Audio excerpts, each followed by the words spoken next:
Hey guys, happy National Paralegal Day. If you guys are new to my channel, then welcome to my channel. Please hit that subscribe button. And if you guys are not new to my channel, then welcome back to my channel. Welcome back to another paralegal video. I thought, why not record and upload? I'm literally recording this video today, Tuesday, September 10th. So I hope I'm going to be able to get this video up to you guys today, as it is National Paralegal Day. It's so funny because my job is celebrating National Paralegal Day today, but some sources say that National Paralegal Day is in October. So we're just going to say it's National Paralegal season. Okay. So anyways, with that being said, I just wanted to give you guys a quick Q&A. It's been a minute since I've done a Q&A. My last paralegal video was the day in the life of a paralegal. If you guys have not checked that out, then please go ahead and check that out. I'll put the little thumbnail right here for you guys, and I'll have the link in my description. But yeah, so without further ado, let's jump into the paralegal Q&A part 6. All around me, I look like I'm the man. So these questions actually came from my Instagram, not YouTube. So if you guys don't follow me on Instagram, then go ahead and give me a follow, because sometimes I do prompt like the question box to see if you guys have any paralegal questions. So the first question says, is it a good experience to have before going to law school? Does it make law school apps look better?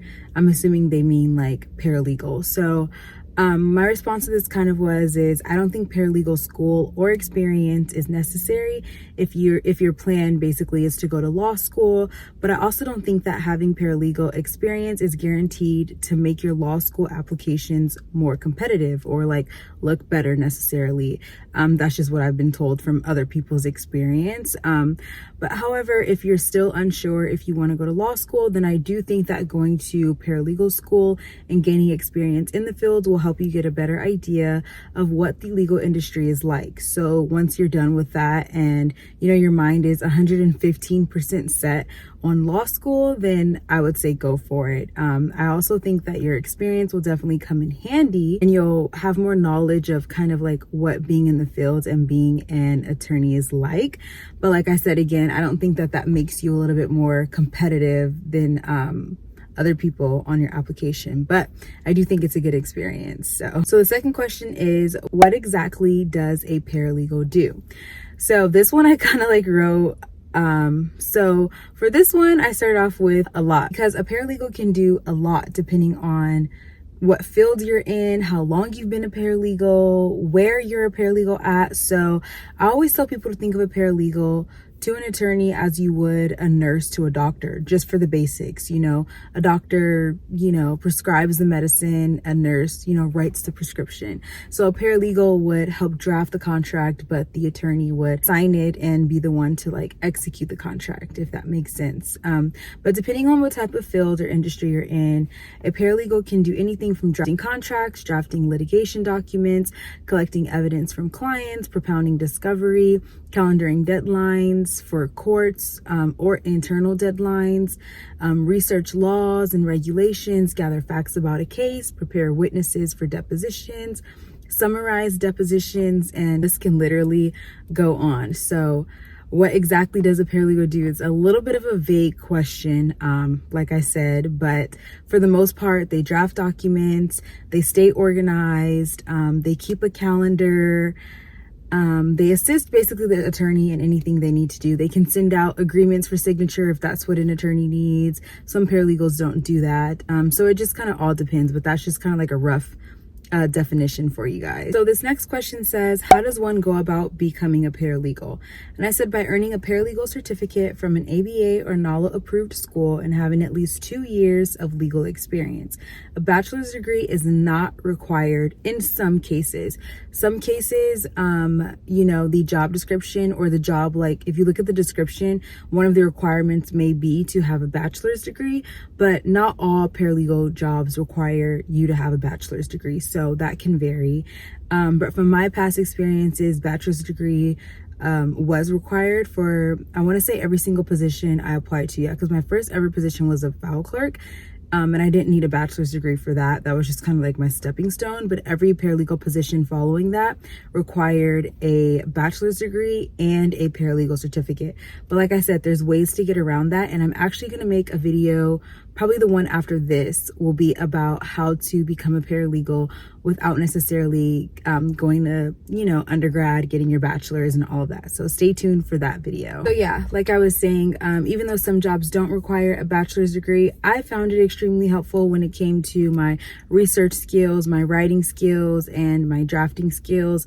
But like I said, everyone is different. If you're young, out of high school, I would probably suggest getting your bachelor's degree. If you're just kind of looking to transition from one career to another and you don't necessarily have time to go back to school, then there are ways and loopholes around that as well. So the next question is, are there different levels of paralegals or are they all the same?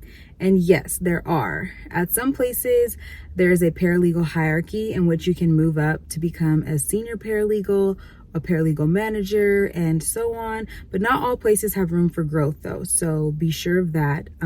So I think it is really important to research, before applying to a paralegal position. If your goal is to move up to the next level, I've worked at some law firms where every paralegal was the same and there was no room for growth. Basically, after a paralegal would be going to law school and becoming an attorney, versus at some places, some paralegal groups, we have so many of them, a group of paralegals needs a manager. So then there would be a need for a paralegal manager. So that again varies on where you work, but I don't think it's a bad idea. I actually think it's a great idea for you in your interview to ask, is there room for growth? It may be starting from a junior paralegal, then going to a paralegal, and then going to a senior paralegal, but not necessarily like managing other paralegals, but you yourself have worked your way up from a junior to a senior paralegal, which obviously comes with a pay increase as well. And then again, like I said, there's paralegal managers. You're overseeing, a group of paralegals. The next question says, hi, does the UCLA Paralegal Certificate Program accept international students? And my answer to that is yes. UCLA in general is known worldwide for the academics and accept international students for their bachelor's and master's programs. So I'm most certain that they do for their paralegal programs. In fact, I'm 100% sure that they do, because I actually know someone who recently applied to the program and they were an international student and they got accepted. So I also, kind of wrote down that you should look into attending the UCLA info session to learn more about the program. I did this back in 2018 and it was extremely helpful.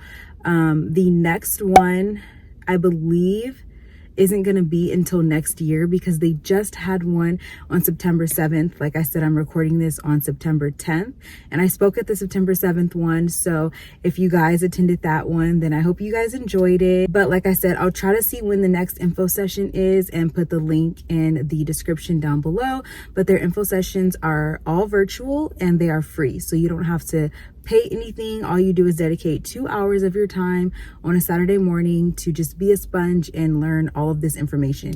Also, just because you attend the session doesn't mean that you apply to the program. Attending the session just gives you information about the program. A few people ask me that as well. Do you have to be accepted into the program to attend? No, you do not.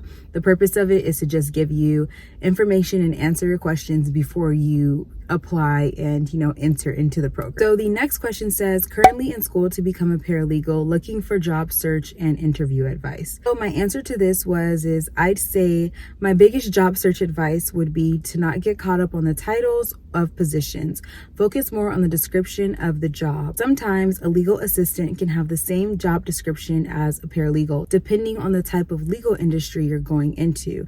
I myself was a file clerk during the day, as you guys know, while I was in paralegal school at night. So sometimes it may be, taking that lower position just to get your foot in the door, while you're in school at the same time. But I will say to just be very humble. Some people think it's a rough start. It's not a rough start for everyone, but in the beginning, I will say give yourself grace and be humble. But at the same time, know your worth. If you obviously know how much it's going to take for you to bring in to have a living for yourself. And I wouldn't say, take a position just to get your foot in the door and, your pay cut is half from, where you're coming from. I definitely wouldn't say that. I'd say be very mindful of the position you choose, but at the same time, you know, just be a little bit humble about it if you're just trying to get your foot in the door and start off. Because I know I came in like, okay, I want to be this paralegal, blah, blah, blah. And I was like, okay, yeah, no. First, we're going to make you a junior paralegal because you just got your certificate 2 weeks ago. And I'm like, okay. But then, you know, I went along with the process. Then they promoted me to a paralegal. Then once I moved to another firm, you know, I got a higher salary. And that's another thing a lot of people don't know too. You can get a little bit more competitive with your salary the more you move. But then there's also a caveat to that, because it's like, it doesn't look good if you have a lot of, you know, jobs on your resume within, you know, a short period of time. But we can dive into that in a different video. But that's kind of like my short synopsis to answer that question. So the next question is, do you need to take the state paralegal exam in order to be a paralegal? And my answer to that is no, you do not. I have not even taken the state paralegal exam, and I've been a paralegal for 5 years. So the answer is no. But the CP exam, which is the certified paralegal exam, an exam that can advance you in your career for sure, depending on the industry that you're in, but it is not needed. Most people don't take this exam until they're about 5 to 10 years into their paralegal career for many reasons. One would be because when you take the exam, you get your certificate in a certain niche or area of law. So I don't know all of the areas, but I want to say you can get it like in litigation and, you know, criminal. But the reason why people wait a little bit once they're, you know, deeper into their career to get this is because in the beginning of your career, you're probably kind of jumping around to see, you know, what you want to do. I remember when I was working at a lemon law firm, imagine if I would have took the exam and then kind of specialized in lemon law, and now I want nothing to do with lemon law. Like, I don't even want to look at any paper that says like lemon law. So I think this is another reason why people wait, you know, a little bit further into their career. But this isn't to say that you shouldn't take it earlier in your career. If you know exactly what you want to do and you know that that decision is not going to change, then go ahead and take it, you know, as soon as you're ready. But just, you know, make sure that it's something that you know you're going to like stick with. But you can also retake it years down the line. So ignore my advice. But anyways, to answer the question, you do not need to take the exam to become a paralegal. I was kind of going off on a tangent a bit, but we'll move on to the next question, which is, what are 3 things a paralegal must have? So obviously, if you guys see me looking down, it's because I wrote all of this down to make this video go a little bit quicker. But I would say, in my opinion, the 3 requirements of a paralegal would be, or the 3 things that I personally think, you know, a paralegal should have are: 1, a bachelor's degree or equivalent work experience in a field that develops the skills required for the functions and responsibilities of the position. So if you don't have a bachelor's degree, maybe you've worked somewhere where you can explain how your skills there are now transferable into becoming a paralegal. 2nd would be the completion of an ABA approved paralegal program to get your paralegal certificate. And the 3rd would be a minimum of 2 years experience as a paralegal. I would say 3 expectations. So those were kind of like the 3 requirements in my head. But then I'd say the 3 expectations of a paralegal would be to be very organized. You're expected to be super organized and pay attention to detail, very closely to detail, have great communication skills and be transparent about everything, and also develop your legal research and writing skills.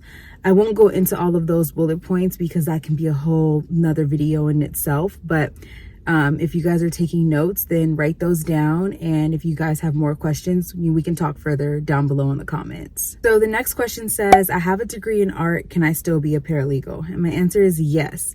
You can be a paralegal with a degree in anything. You don't even necessarily need a degree. Remember, I said that. I think as long as you have a bachelor's degree, you'll be good, you know, to get your foot in the door. Because if you don't have any legal experience, then having that bachelor's degree will mean that you have taken some schooling and you do know how to, you know, write a proper paper, essay. You know, that's a transferable skill into like drafting a contract or reading litigation documents. So yeah, I hope I answered that question. I'm like rereading it. I have a degree in art. Can I still be a paralegal? Yes, you can. If you want to tell me a little bit more about your situation down in the comments, then we can definitely further discuss down there. But I want to know what stage you're in. Do you have paralegal experience? Have you taken a paralegal course? You know, things of that nature, because like I said, everyone's situation is different. So the next question is, what is one thing you know now you wish you had known before? Oh my goodness, I love this question. I feel like I've answered this before though. I say my biggest thing would be about billables. Billables are seriously no joke. So please make sure you do your research on them before applying for a job. Each firm and industry are different. So make sure you gather as much information about the billables as you can and ask the proper questions. For example, monthly billable requirements. Trust me, you will be happy you did. And by that, I mean in an interview, I don't think it's bad to say, what is your monthly billable requirement? You know, your minimum billable requirement. And if they're like 250 hours for a paralegal, you know, run for the door. No, I'm just kidding. But from my experience, like that's a lot. I know that would be a lot. And I've talked about billables so many times before, but billables are basically how many hours you need to bill a client within a day. But again, that's only for a certain niche. But if you work in entertainment, not in litigation, then you probably won't have billables. But if you do work, let's say for a lemon law, then, you know, you have your billables. And basically, once they give you that monthly quota, let's say they say, you know, each month you have to bill 250 hours. You divide those 250 hours by how many working days you have in that month. Let's say that month you have 25 working days and you divide that. That's the number of billables you need a day. And you can't bill for going to get some coffee, for going to the restroom. So just keep that in mind. Like billables are very serious. Going into it, people are like, oh, you know, I can do it. And some people can, but just take it very seriously. You know, really make sure, can I commit to this number? Because come the end of the month, if you do not meet your billable requirement, your job can be on the line, and that can be very, very stressful. So that's one thing I kind of wish I had a little bit more education on. So the next question says, I'm sorry about this lighting, you guys. I do have a camera now, but I do not have my camera with me, and I wanted to hurry up and record and get this video up for you guys. So I'm sorry if the quality and lighting is like bad and adjusting. But the next question says, what type of paralegal are you? So I said I'm currently an entertainment paralegal, but I do have experience in a few fields. I've done litigation, IP, which is intellectual property, criminal, when I was a paralegal kind of intern for the district attorney's office in Orange County when I was working on the Golden State Killer case. If you guys don't know about that case, you guys should look into it. It's so interesting. I was actually interning on the case when they caught him. His name is James D'Angelo Joseph, I think. I think I mixed up the names. James Joseph D'Angelo, something like that. I'll put him on the screen, but he was a very sick individual. I'm also like into true crime. So I don't know if you guys know, but I have a true crime series here on my channel as well. So check that out if you guys haven't. Sidebar. So yeah, to answer the question, currently entertainment. But moving on to the next question, they said, I watched your vlog and you talked about law school. Are you going to go? Oh my gosh. So I get asked this question a lot and my response is different every time. I kid you not. But as of right now, I don't have any intention on going to law school. That was originally my plan after getting my bachelor's degree and graduating from undergrad. But the more and more I worked with attorneys, the more I began to like do paralegal work, I was just like, even if I do go to law school, I don't want to be a lawyer. So if I go to law school, I feel like not only will it be a waste of my money, but a waste of my time, because what am I going to do with my law degree? I mean, I guess I could have my law degree and become a professor.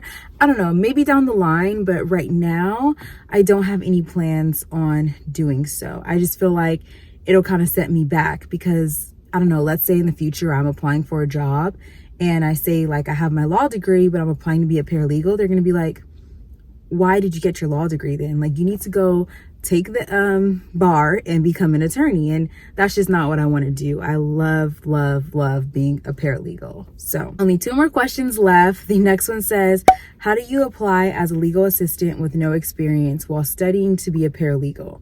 So here's what I wrote to that. I said, it's definitely tougher, but not impossible. If it's taking you a while to land a legal assistant job, maybe start off with being or even like interning part-time as a receptionist or a file clerk. That way you can already have your foot in the door and start learning what the legal field is like and what it's about. And then of course, once you get your certificate, you can ask to be promoted to a paralegal or a legal assistant.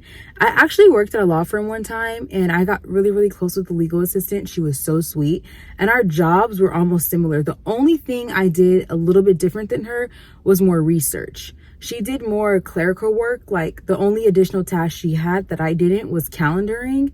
And the only additional task I had that she didn't was research work. And obviously I had billables. So you can bill for any time you're doing work for a client, you can bill for it. Maybe I should make a separate video on billables because I feel like I talk about it a lot and I get asked about it a lot. But let me know down in the comments if you guys want to know more questions about billables. I also kind of added on to this and I said, while I was a file clerk, I asked so many questions. I questioned almost everything I did. If an attorney said research this and for this case, I'm like, okay, why?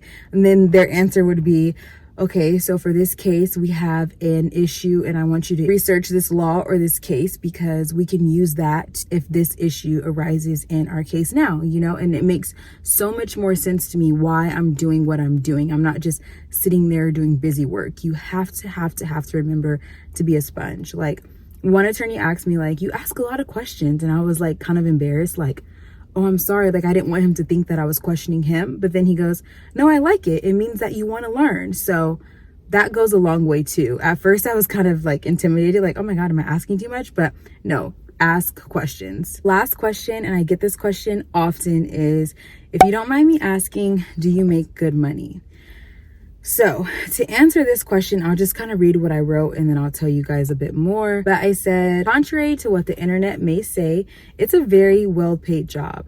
Since becoming a paralegal, I've been able to fully support myself, and I live in LA County, and you know, y'all know that it is not easy to live in LA, but also I'd say the pay is probably higher than if you live somewhere in like, I don't know, Alabama or like Minnesota, because the cost of living is lower out there. But I also said, if you find yourself not getting a salary that you desire, I definitely suggest you negotiating very heavily.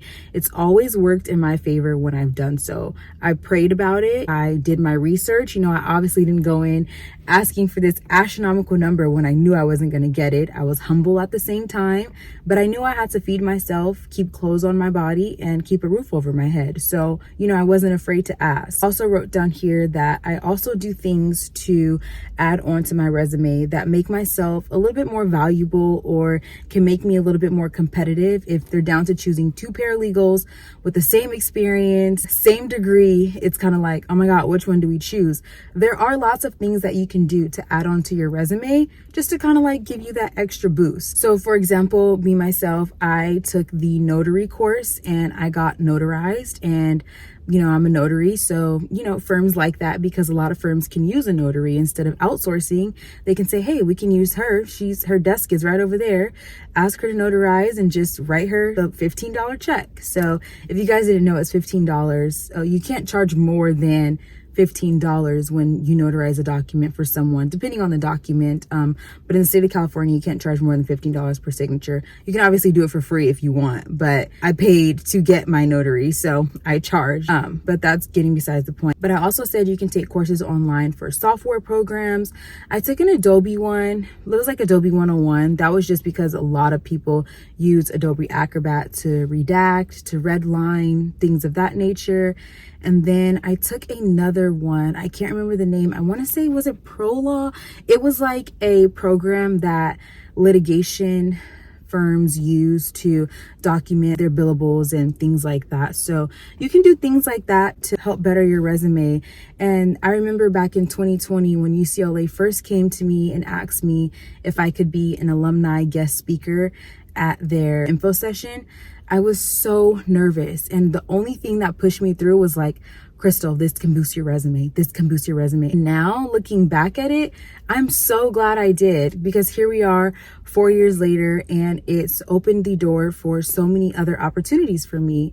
And that's the last of the questions. But speaking of opportunities, I've announced this on my Instagram, but I wanted to announce it here as well. This Saturday on September 14th, I will be speaking at the College Expo at the University of Laverne. I believe the expo starts at 10 a.m. I'm not sure what time I'll be speaking, but I will be one of the panelists, and the expo is free. I will leave the link down below in the description so that you guys can get your tickets if you want to attend. It's not virtual, it's in person. Again, that's at the University of Laverne.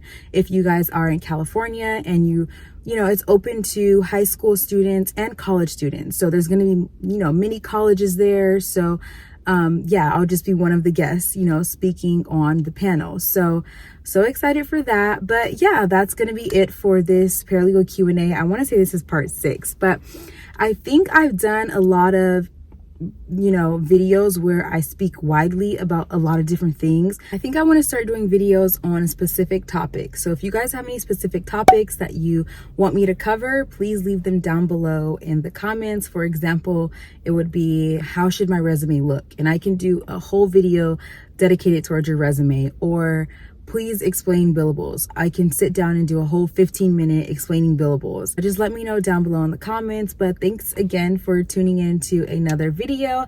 I hope you guys enjoyed. Please do not forget to subscribe if you are not already. And I hope to see you guys in my next video. Bye. You see money all around me. I look like I'm the man.